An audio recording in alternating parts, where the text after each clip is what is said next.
গ্রীষ্মকালে দিনের বেলা অর্থাৎ রোদের তাপমাত্রা যখন বেশি থাকে সেই সময় সাদামাছি বেগুন গাছের পাতার নিচের অংশে অবস্থান করে। যখন রোদের তাপমাত্রা কমতে থাকে অর্থাৎ বিকেলবেলা সেই সময় সাদামাছিগুলো পাতা উপরের অংশে অবস্থান করে এবং পাতার সবুজ অংশের রস শোষণ করে, ফলে পাতা হলুদ আকার ধারণ করে।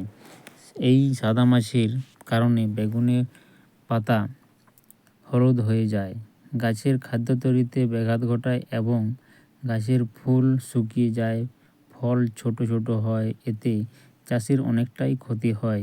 আমার এই বেগুন গাছগুলিতে সাদামাছি নেই, কারণ আমি সাদামাছির ওষুধ নিয়মিত স্প্রে করি এবং সুস্থ রাখি গাছগুলোকে। আমার এই বেগুন গাছের মতো যদি সবুজ সতেজ পাতা থাকে তাহলে খাদ্য তৈরি করতে কোনো অসুবিধা হবে না। আর আমরা অনেক চাষি জানি যে সাদামাছির জন্য গাছের অনেকটাই ক্ষতি হয়।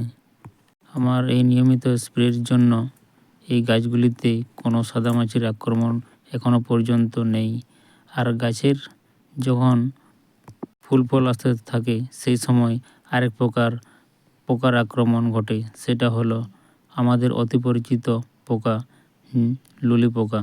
এই লুলি পোকার কারণে গাছের ডগ মরা এবং ফল ছিদ্রকারী পোকার আক্রমণ ঘটে থাকে।